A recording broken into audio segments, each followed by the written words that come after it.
no creativity. So right now my topic is more than before we get this fantastic benefit from the LLMs and from generative AI to have people to continue to work together. Yet I know that even if you work 5 days a week today, you have very long hours at L'Oréal. And I think that's, as far as I'm concerned, if we can get people to work even 10% less and have more time just to think, to discuss, to spend time at the coffee machine and brainstorm, that would be a fantastic achievement, and I truly believe in that. And I think, just to move to another topic, something we may discuss, and Paul alluded to it, I think this AI, this Gen AI, will also bring fantastic benefits to the consumers in terms of helping them make decisions, helping them treat their health, helping them choose the right beauty products amongst the jungle of products that are there in the market. I think that's a very positive effect of Gen AI. Yeah, and I want to come back to both you and Paul actually to see exactly how you're using it now, right? And because you're dealing with companies with specific. Sometimes it's all a bit theoretic. Joe, can you give us an insight into, again, what sectors right now are using AI or augmentation the most, and whether that will change over time? So you're seeing ubiquitous use cases. There are some that have sort of leaped out in front. I'm sure Paul can comment on life sciences, which is sort of have some companies that are at the forefront here, given the use cases. But this point about the consumer is really important, that ultimately we need to demonstrate that this is going to make real people's lives better. And when you look at the potential of this technology to solve for some of humanity's greatest challenges, this is going to be a big part of the equation relative to climate science. This is going to be a big part of the equation relative to new treatments that extend the sort of length and quality of human life. This is going to be a big part of the equation in terms of sort of food security. And yet, what are we spending our time talking about? It's going to take the jobs away. It's going to result in privacy concerns. We're sitting here sort of riling people up over the risks. And my fear is that we're in a bit of a race here, that we have to win the hearts and minds of society to see that this is ultimately going to be a huge benefit to people, so that we don't let the concerns influence the political and regulatory process so much that too many guardrails are put in place before we ever even get the chance to demonstrate the benefits. Yeah, but we have a whole bunch of elections this year, and Nazim, if you don't take all the workers with you, as we know, it polarizes. Right. And so you have extreme politics. Yeah, I think it's a balancing act. I think Joe's observation, which is we need to find pragmatic, positive stories about the technology, about the potential of the technology, is really, really important. It's time for a reset about how we talk about AI and augmentation, less about unalloyed fears and much, much more about pragmatic, real steps that improve workers, improve the workday, and improve things for consumers. Christie's vision of the 4-day work week, we can build on that. 40% of Gen Z workers have side hustles. And so how do we start to rethink the nature of the employment contract that enables these young, energized, creative people to work, to allow them to keep on their side show selling second-hand sneakers on Instagram or whatever it happens to be. So we have an opportunity, actually, as part of this technological shift, to stick to some nice positive stories that are practical, and also start to rethink that relationship between the worker and the firm. Azim, who gets it right? So, in terms of politicians, again, we need a big thinker, a big regulator. Like, who do you turn to? I struggle to find the visionary politician who articulates this well from the major economies. I think some of the smaller economies, turn to Estonia, for example, can talk about the digital transition in a very, very articulate way. But we have experts from other countries who may have a better perspective. Paul, give me a sense, maybe, concretely. So, what does it mean for Sanofi? So in life sciences, there's so much that you can do with, like, if not protein folding, just the advancement of medicine and technology. Yeah, I mean, just before that, I don't think I think there's a lot of discussion about cloud sovereignty and about rules and regulations. Of course, there should be. But I think it's overshadowing the incredible opportunity that we have. And in healthcare, we believe we're the first healthcare company to use AI at scale. We take two approaches. See Alex from InSilico in the audience, who may be the first person to to bring a drug through phase 2 that was born out of AI. It's never been done before. I think he's got a shot at it. We may work together on it. We just simply can't imagine enough chemical structures and biological structures to be able to find a solution. And, you know, about 10% of diseases have medicines, which means there's so much out there that we just can't find a mechanism to treat, or we don't understand the pathway.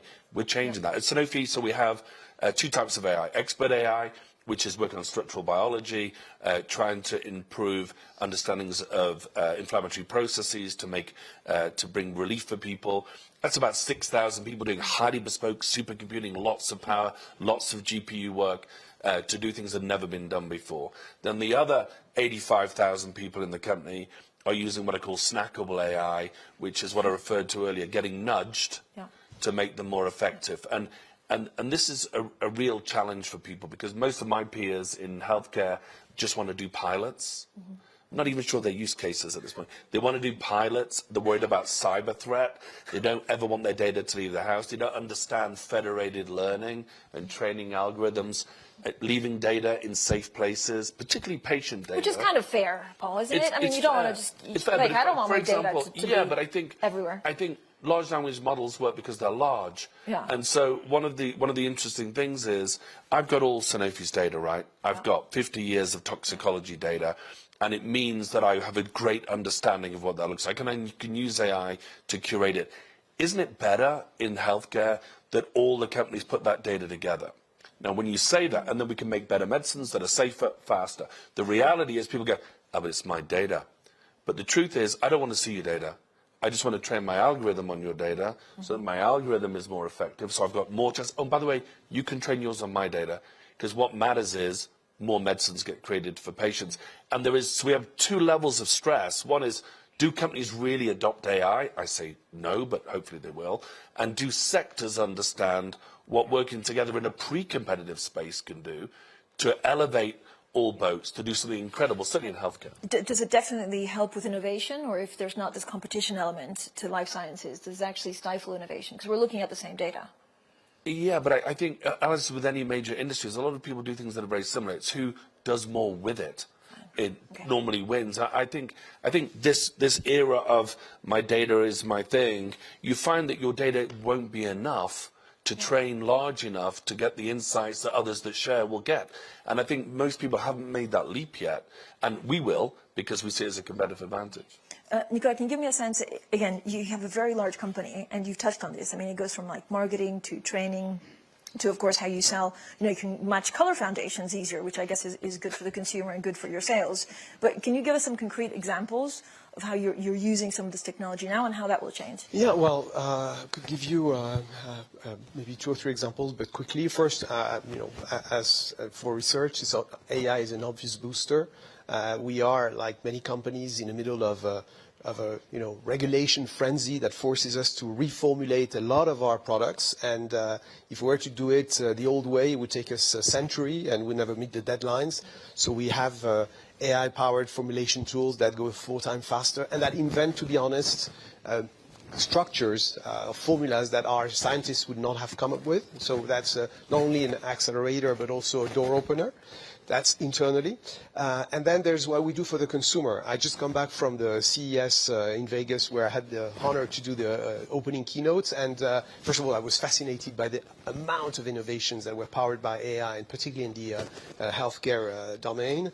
But as far as we're concerned, for example, we introduced something called Beauty Genius, which is a conversational help for women who need to be recommended a beauty routine, and that would analyze their face, their hair, and have an exchange, discuss. So it's a human-to-human or human-to-AI discussion, and it's extremely powerful in terms of solving a big pain point for consumers. So you have, on the one hand, the research that power it, and the other hand, how do we make the consumer happier? How do we answer faster their calls? Today, it takes us 11 hours on average to answer one of the 18 million queries we had every year. We'll do it in less than 1 hour, and it will be more accurate. So all these things are things that are powered by AI, and we've just opened our L'Oreal GPT to have our safe space for So you're not for sharing. discussion. I mean, you're not sharing across the industry. We're not sharing. We're not sharing so much, but we have to disagree on a few things. Paul. That's why it's a panel. I mean, again, would you, when you speak to chief executives and do surveys, I mean, do they want to share? I mean, sharing is better, but then it's, if you're competitors, and it's not necessarily a better outcome overall, or is it? So this is new. Like we're in, if you use your baseball analogy, the first inning. The initial reaction is to look inward and protect. So the predominant conversation with clients is we want to leverage the technology. We certainly want to take advantage of everyone else's data that's been used to develop the public large language models, but then any use of our own proprietary data, we want to stay within the company's own named LLM. So essentially take your proprietary data and layer it on to the available public LLM to customize it. Now, over time, I suspect we will agree that there is societal value in certain use cases to sharing.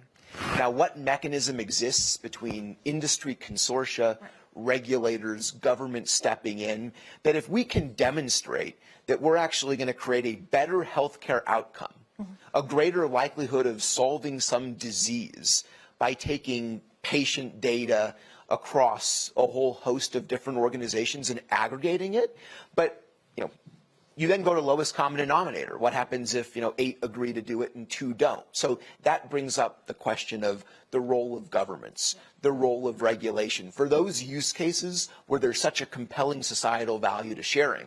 But, Joe, so I spend a lot of time also thinking about climate change and how you have a uniform set of data. I mean, we don't really have a uniform set of data right now, how you collect data, so you can analyze, but you could be analyzing different things. We don't even have a uniform set of data within individual companies.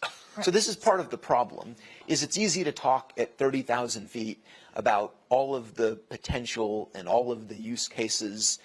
If you look at the state of corporate IT right now, you have a lot of legacy systems, mainframes from decades ago, things patched together in manual processes. That's not a recipe to feed in at scale to a large language model. So we've got to do the hard work to actually modernize the IT environments, and then we can have the conversation around whether we can aggregate across multiple companies under common data standards. Chris, where do you see I guess the most excitement on some of these LLMs and the changes that will go through, either regionally or country by country, or just like sectors? And again, it's different if you're in life science than if you're working in something else. Yeah, I mean, we represent workers and services. So in science, it's clear there's a whole other set of potential that are very exciting. I think in services, right now, there's been very, very little application of Gen AI at scale in large service situations apart from call centers. So, and that's been studied. We see a little bit in finance and banking. And of course, for the actors and writers in the media sector, putting that apart, because there is a question of using their image and their voice and so on. And that's kind of a different use case than, that's more about ownership and control over image. And I think that's a different issue that has to be dealt with in the context of copyright law and, of course, mixed with collective bargaining. But finance and banking, so we were just having a conversation with also the ECB president. She was saying, how they actually look at data and go through data now is really generated by AI, because it's just easier to go through social media to understand how the consumer's feeling. And so it gives them, they think, better visibility into the data they're looking at.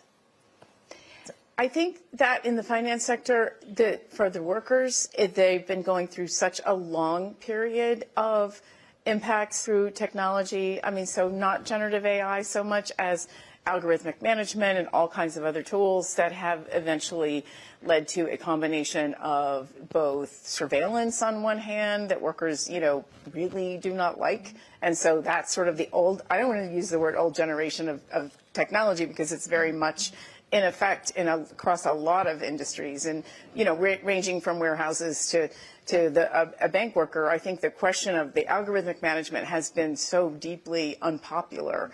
And not necessarily resulted in more productivity, rather, control versus, I would say, enhancement. It's not an augmentation. It's really just, we're keeping an eye on you and you're going to really meet certain quotas. So that's been very unpopular. But there has been a gradual job loss in the banking industry because of, ATMs, for example, leading to fewer bank branches in the developed world, and there's more in others. But so I think in finance, there's not necessarily a view from workers that they've great, we're welcoming this technology. I do think that there is a need. There's a lot of discussion in Europe where there's plenty of unions and works councils and so on to really engage in this process, but it hasn't been like, isn't this great? It has not been that kind of experience for them. I'm going to go to Nicola in a second, but Azim, can you give us actually what you're worried about? I know you're optimistic about AI and some of the solutions, but there are things, we're very optimistic on this panel, and there are still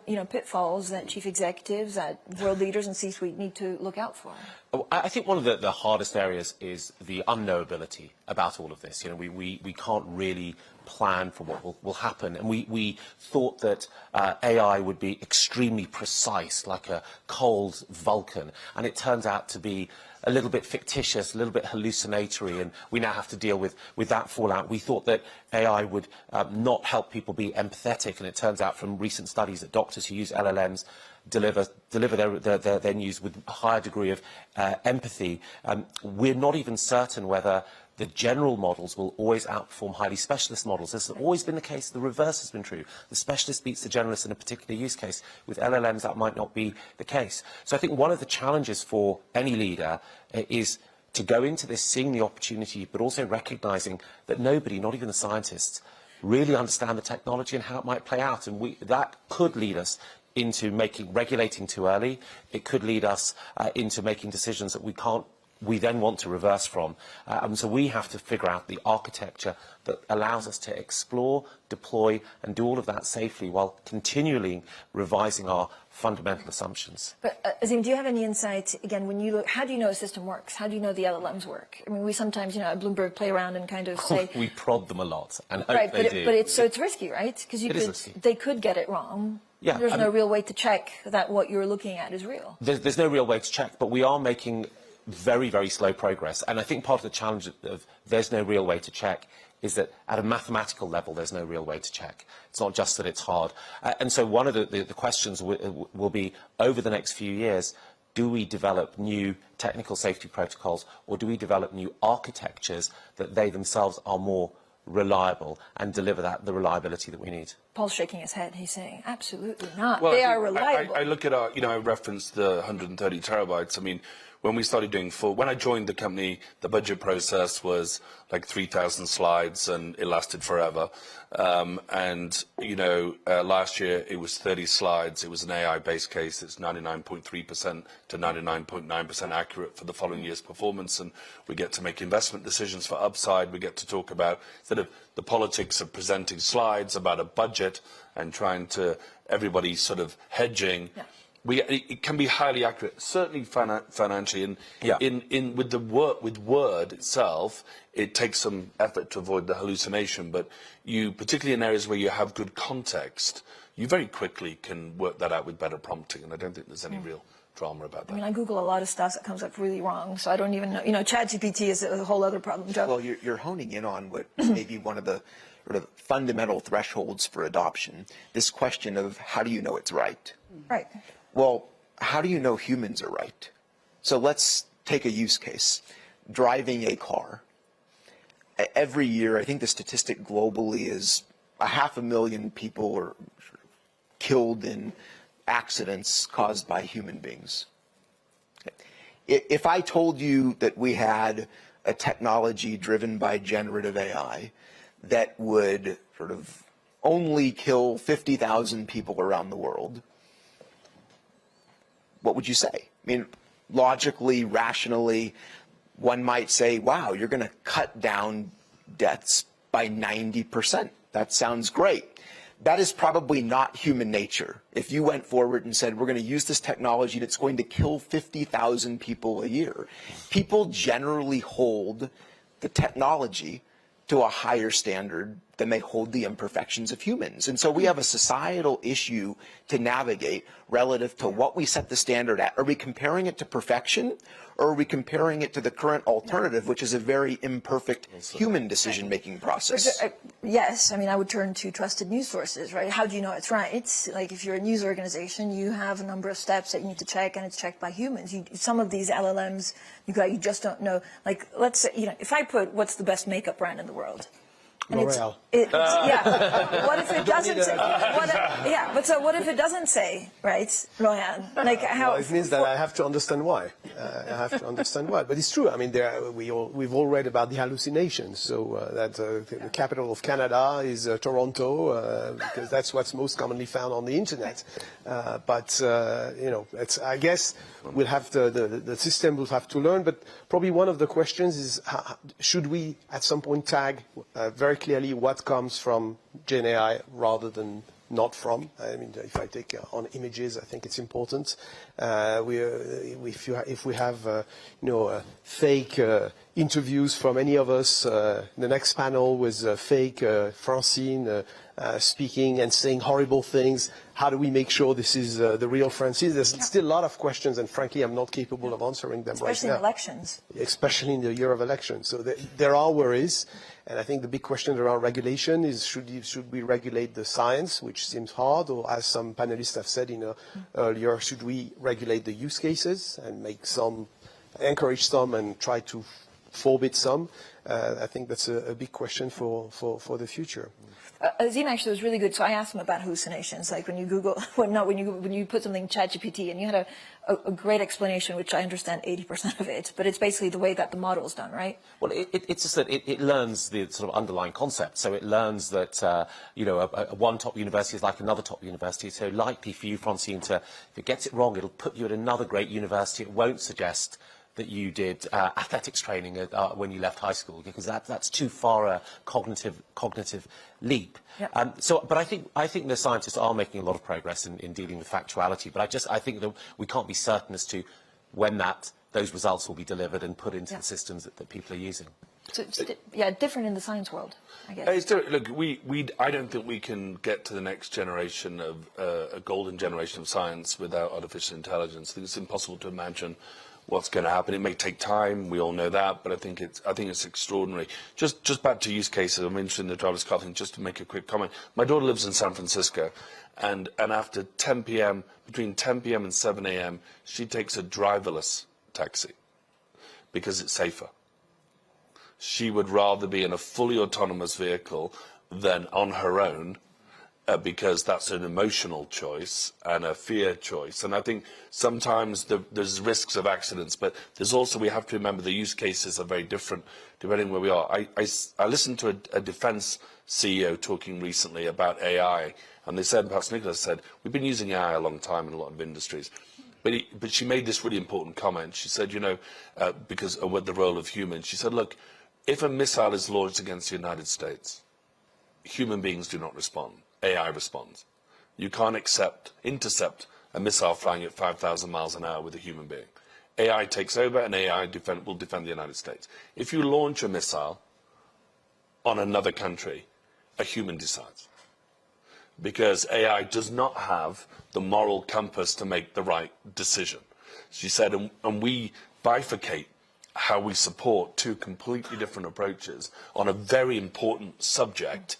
She said, because one a human can't do and one a human must do. Yep. And I just think the world is going to end up a little bit like that. For us in science, humans can't imagine what could be done to treat cancers on their own. And we just have to accept that we're going to break new ground by doing bold things. But do you remember the floating balloon that was over the US? I mean, again, I'm sure before launching, it was a human that decided that actually, let's hold on to see what's so. Yeah. And the Americans didn't see it because humans couldn't process the volume of sensor data that their sensors would produce, right? So they now have to use machines to do a little bit more than that. Yeah. Christy? I mean, when you look, so we have a minute and a half, so I'm going to ask you, all of you, in 30 seconds, what are you watching out for in developments in AI and augmentation over the next 12 months? Is there something that you're excited about that could change? We're really, I think excited, from a worker point of view would not be the right word to use. I mean, I think that, yes, as part of humanity, we are all, it's all exciting. But, the people I represent are like anxious to know, what does this mean for me? I think you cannot, and I understand, like, we don't want the anxiety to preclude the progress, if that's the message, of course. But in order for that anxiety not to preclude that process, they need some guarantees, some commitments that they're on that journey together with their employers, that they understand what's happening, there's transparency, they have a role, they have a right, and that they'll be part of the process, both of, avoiding risks, such as they may be, which could be safety, it could, it could be some training that they need and all of that, but also to support deployment. And all the studies, the OECD study on AI came out and said people are much happier where they've been consulted and brought into the process, and they're much more eager to use it. So I think this is where we're at. Like, we want people to be excited, but we have to address the anxiety and the fear of, like, you see these headlines, 40% of jobs. What does that mean for me? So that's, Joe, in 20 seconds, the next 12 months, I'm going to go 20 seconds each to finish this off. Well, at Deloitte, we're all in. I certainly understand the fears. We've seen this movie. We can't stop the technological progress. You mentioned the Luddites smashing this stuff. We've got to embrace it and do it in an ethical, responsible way, but recognize this is moving and it's moving quickly. Paul? Look, most people are using AI already. I used to go into the street. I can't believe I did this. I used to walk in the street and put my hand in the air to get a taxi. How random a chance of me getting a taxi is that? I now use Uber because it's more predictable. No, it's here. I think it's leadership, it's training, it's support, it's recognition that we have to find the right rules and regulations. But it's such a privilege to lead a company like Sanofi at a time when AI is the most disruptive it can possibly be. Well, if last year was a year of extreme fears about extremely unlikely outcomes, I think this year we have a chance to have generative, positive, practical conversations about the technology right across society. So that's what I'm looking for in 2024. Nicolas? Well, I think the key question is trust. In the end, we've been talking a lot about it, is how do we ensure that there is trust at every byte, as in terabyte, and that's data privacy, it's the ethics of algorithms. I mean, you're talking about, in my domain, skin color, race. There's lots of biases that we have to work around and to make sure do not happen. So it's we have to make sure to work together to make sure that this great progress, this revolution, doesn't have more downsides. I would add sustainability. The computing power of these Gen AI things is incredible. So everybody's talking about future technical solutions that are going to make this sustainability problem go away. But right now it's there. So it is still. I'm very optimistic and excited, but still worrying. And if I may add one last thing, as we're talking about workers, because this is the first industrial revolution for white collars. A lot of blue collars are actually happy. I'm talking about representing hairdressers here. Hair won't be cut by AI, but they will use AI to make sure you've got the right hair color.